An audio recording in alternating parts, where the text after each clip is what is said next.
नमस्कार, आप सभी का हमारे चैनल जय गुरुदेव उत्तराखंड पर एक बार फिर से बहुत बहुत स्वागत है। आशा करते हैं कि आप सभी स्वस्थ होंगे। इसी कामना के साथ आइए बिना देर किए हुए लेकर चलते हैं आपको आज के अद्भुत विशेषांक की ओर। क्या आप भी अपने जीवन में कर्ज से परेशान हैं? क्या आपके जीवन में भी ऐसी स्थिति चल रही है कि बहुत सा कर्ज हो गया है लेकिन जीवन से वह कर्ज जाता ही नहीं है? रातों की नींद आपकी खराब हो गई है, जीवन में कोई सुख नहीं बचा और सदैव ऐसा लगता है कि जीवन नर्क के समान हो गया है। अगर आपके साथ भी ये परेशानी चल रही है तो आज के इस अद्भुत क्रमांक में हम 3 उपाय आपको ऐसे बताने वाले हैं जिससे कि आप अपने जीवन से कर्ज से सदा के लिए मुक्ति प्राप्त कर सकते हैं। बहुत से लोगों के इस क्रम में प्रश्न आ रहे हैं कि कोई ऐसा प्रामाणिक सा उपाय आप बताएं जिससे हम जीवन में कर्ज से मुक्ति प्राप्त कर सकें। तो आपके अनुग्रह पर आज के ये 3 उपाय हम आपके लिए लेकर आए हैं। तो आइए बिना समय व्यर्थ किए हुए बढ़ते हैं आज के अद्भुत क्रमांक की ओर। तो आज इस क्रमांक में जो 3 उपाय हम आपको बताने वाले हैं, बड़े ही ध्यान से आपको सुनना है, इनका अनुसरण करना है। अगर इनके अनुरूप आप जीवन में आगे बढ़ते हैं, निश्चित तौर पर आपके जीवन से आपको कर्ज से बहुत शीघ्र मुक्ति मिल जाएगी। तो आइए बढ़ते हैं पहले उस अद्भुत उपाय की ओर जो कि आपको करना है। देखिए, 3 दिवस मैं आपको बता रहा हूं, 3 दिवस में से किसी भी दिवस आप ये उपाय कर सकते हैं। उन 3 दिवसों में शनिवार, मंगलवार और गुरुवार, इन 3 दिनों में आप कोई सा भी दिन चुनकर 5 आपको पान के पत्ते लेकर आने हैं। उन पान के पत्तों को बड़ी सावधानी से आपको इनका चुनाव करना है कि वो खंडित ना हो। खंडित का आशय यहां पर है कोई भी पत्ता कटा हुआ नहीं होना चाहिए, बीच में से खराब नहीं होना चाहिए। तो बड़े ही ध्यान से आपको इनका चुनाव करना है कि खंडित पत्र नहीं होने चाहिए। इन 5 पत्तों का आपने क्या करना है कि आपको शहद से इन पत्तों पर श्रीम, श्री और श्री के ऊपर बिंदी और श्रीम राम लिखना है। इसके पश्चात आपने क्या करना है कि श्री राम आपको इन पत्रों पर लिखकर जिस भी दिवस का आप चुनाव करेंगे उस दिवस में आपको ये प्रभु श्री हनुमान जी को समर्पित करने हैं, उन पर चढ़ाने हैं। दिवस अगर आपको लगता है कि इन दिनों में आप किसी दिन का चुनाव करने में आपको असमंजस हो रही है तो निश्चित तौर पर आप मंगलवार का दिन बड़ी आसानी से चुन सकते हैं, क्योंकि मंगलवार जो होता है वो पूर्ण रूप से श्री हनुमान जी को ही समर्पित है।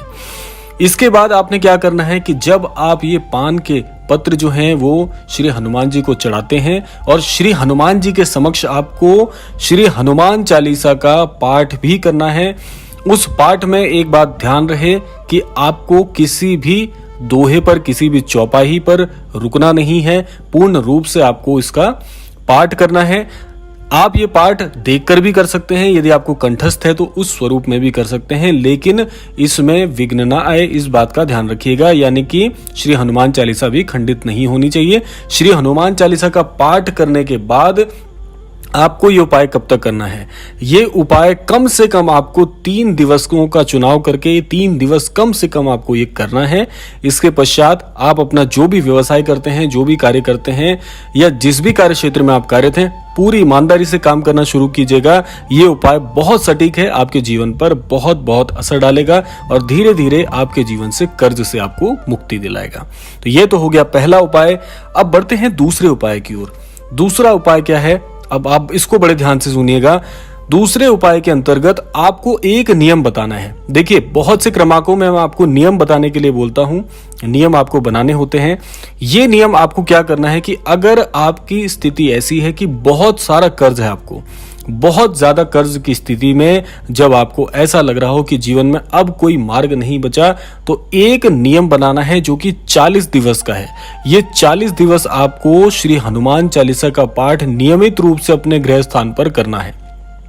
अगर आप इन 40 दिनों में श्री हनुमान चालीसा का पाठ मंदिर में जाकर भी करना चाहते हैं प्रतिदिन, तो ये और भी अच्छी बात है।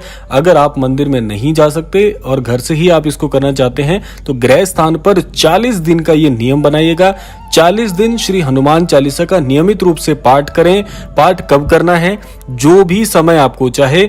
प्रातःकालीन आप पूजा करते हैं, उस प्रातःकालीन पूजा के अंतर्गत भी ये पाठ कर सकते हैं। संध्याकालीन पूजा करते हैं तो संध्याकालीन पूजा में भी आप श्री हनुमान चालीसा का पाठ कर सकते हैं। लेकिन 40 दिन का ये जो नियम है ये बीच में खंडित नहीं होना चाहिए।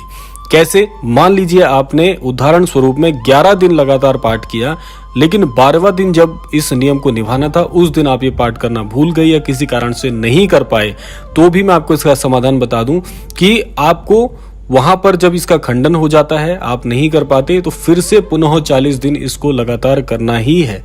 क्योंकि 40 दिन का जो नियम होता है उसमें आप श्री हनुमान चालीसा को नियमित रूप से पढ़ने पर पूर्ण रूप से अपनी वाणी से, अपने मन क्रम वचन से, अपने अंतर मन से इसको सिद्ध कर लेंगे। वैसे तो श्री हनुमान चालीसा पूर्ण रूप से सिद्ध है, लेकिन आप जब कंठस्थ स्वरूप में इसका पाठ करते हैं तो ये आपकी वाणी पर भी पूर्ण रूप से सिद्ध हो जाती है। उसके बाद श्री हनुमान जी का आप ध्यान करें और उससे आप पाएंगे कि आपके जीवन में आपको सही मार्गदर्शन मिलना शुरू हो जाएगा, सही निर्णय आप लेने शुरू कर देंगे और आपकी बुद्धि, आपकी वाणी जो भी कार्य करेगी वो बहुत बहुत सटीक होगा।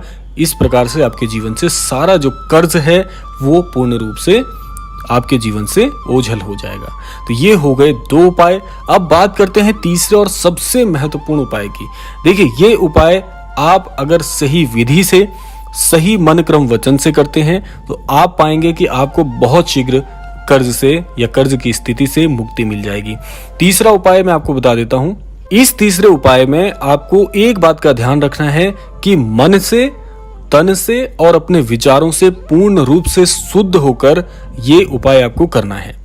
इस उपाय के अंतर्गत आप श्री हनुमान जी की आराधना करने वाले हैं। आराधना में क्या करना है कि 3 दिन का एक नियम बनाना है आपको। इन 3 दिनों में एक अखंड ज्योत जो है सरसों के तेल में दीपक के स्वरूप में आपको श्री हनुमान जी के छवि चित्र के समक्ष रखनी है और इन 3 दिनों में वो जो अखंड ज्योत होती है उसमें कभी भी ऐसा नहीं होना चाहिए कि किसी प्रकार का विघ्न आए। अखंड ज्योत का आशय होता है कि 24 घंटे वो जो ज्योत आप जलाएंगे वो जलनी चाहिए। 3 दिन तक इसका नियम बनाना है। उस नियम के अंतर्गत आपको क्या करना है कि श्री हनुमान जी के समक्ष बैठकर पूरे मन क्रम वचन से श्री हनुमान जी को आपको याद करना है सबसे पहले। उसके बाद श्री हनुमान चालीसा का पाठ जितना भी आप कर पाएं, यहां पर कोई संख्या नहीं है, वह 1 भी हो सकती है, 2 भी हो सकती है। कहने का आशय है कि जब आप पूर्ण रूप से शुद्ध मन से श्री हनुमान जी के समक्ष बैठकर श्री हनुमान चालीसा का पाठ कर रहे होंगे, उस दौरान इसमें कोई भी विघ्न न आए। पूरा अंतर मन से, एकाग्रचित मन से श्री हनुमान जी को आपको अपने अंतर मन से श्री हनुमान चालीसा के पाठ में ही अपने कष्टों से अवगत कराना है। और श्री हनुमान चालीसा का जब आप पाठ करेंगे तो इसमें जो चौपाई आती है कि और देवता चित्त न धरहि, हनुमत से ही सर्व सुख करहि, इस पर आपको बल देना है। बल कैसे देंगे? श्री हनुमान चालीसा का पाठ जैसे ही आप कर लेते हैं, मान लीजिए आपने अपनी सहूलियत के अनुसार 11 हनुमान चालीसा का पाठ किया, उसके समापन के बाद में आपको ये वाली चौपाई जो मैंने बताई कि और देवता चित्त न धरहि, हनुमत से ही सर्व सुख करहि, इसको आपको श्री हनुमान जी के समक्ष कहते रहना है। इसमें भी कोई संख्या नहीं है, जितना भी मन क्रम वचन से आप कह सकते हैं उतना आप कर सकते हैं, कोई संख्या नहीं है यहाँ पर। इससे आपको क्या फायदा मिलेगा? देखिए, जब आप श्री हनुमान जी के समक्ष ये उपाय करते हैं, उससे आपका एकाग्रचित मन श्री हनुमान जी से प्रत्यक्ष रूप से जुड़ जाता है। वैसे तो देखिए, श्री हनुमान चालीसा को अगर आप पूरे एकाग्रचित मन से करते हैं, मन क्रम वचन से, पूरी बुद्धि से, पूरे स्वरूप से, पूरे आकर्षण के साथ करते हैं, उससे क्या होता है कि श्री हनुमान चालीसा जो है वो प्रत्यक्ष रूप से श्री हनुमान जी से जुड़ने का एक बहुत अद्भुत माध्यम है। तो आपको ये उपाय करने का आशय यहाँ पर यही है कि आप इन 3 दिवसों में श्री हनुमान जी के समक्ष अपने अंतर मन से अपने सारे कष्ट बताएंगे। उससे क्या होगा कि इसको, अगर इस उपाय को आप पूरी अच्छी विधि से अगर करने में पूर्ण रूप से अगर सफल होते हैं तो श्री हनुमान जी की कृपा आपके जीवन पर बरसनी प्रारंभ हो जाती है। धीरे धीरे जो भी आपके कार्यों में आप जिस भी माध्यम से कर्जवान हो गए थे, वहां पर आपको सही मार्गदर्शन, सही निर्णय और जितने भी आपके कार्य में बाधाएं आ रही थी, जैसे कि मान लीजिए बहुत से लोगों के कार्य क्षेत्र में बहुत सी बाधाएं आती हैं, बहुत से ऐसे शत्रु बन जाते हैं चाहे अनचाहे, जो आपके कार्य का सारा श्रेय अपने ऊपर लेते हैं, ऐसी इस प्रकार की परेशानियां आपके जीवन से पूरी तरह से हट जाएंगी और धीरे धीरे आपके कष्टों में भी आपको सुधार मिलेगा। मुख्य रूप से आपके जितने भी जीवन में कर्ज की स्थिति चल रही थी, धीरे धीरे उससे आप पार निकल पाएंगे। इतनी अद्भुत होती है श्री हनुमान जी की कृपा।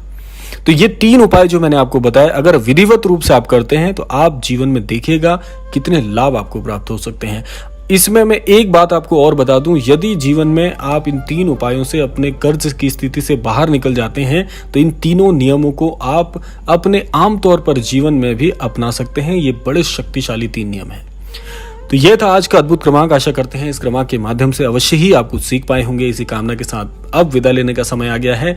विदा लेने से पूर्व समय है प्रार्थना का। यही प्रार्थना करना चाहूंगा कि श्री महाराज जी के आशीर्वाद अनुसार सभी को सद्बुद्धि प्राप्त हो, सन्मति प्राप्त हो, इस संपूर्ण सृष्टि का, इस संपूर्ण लोक का कल्याण हो। इसी कामना के साथ विदा लेते हैं। मिलते हैं अगले क्रमांक में। तब तक के लिए जय श्री राम, जय गुरुदेव, जय उत्तराखंड।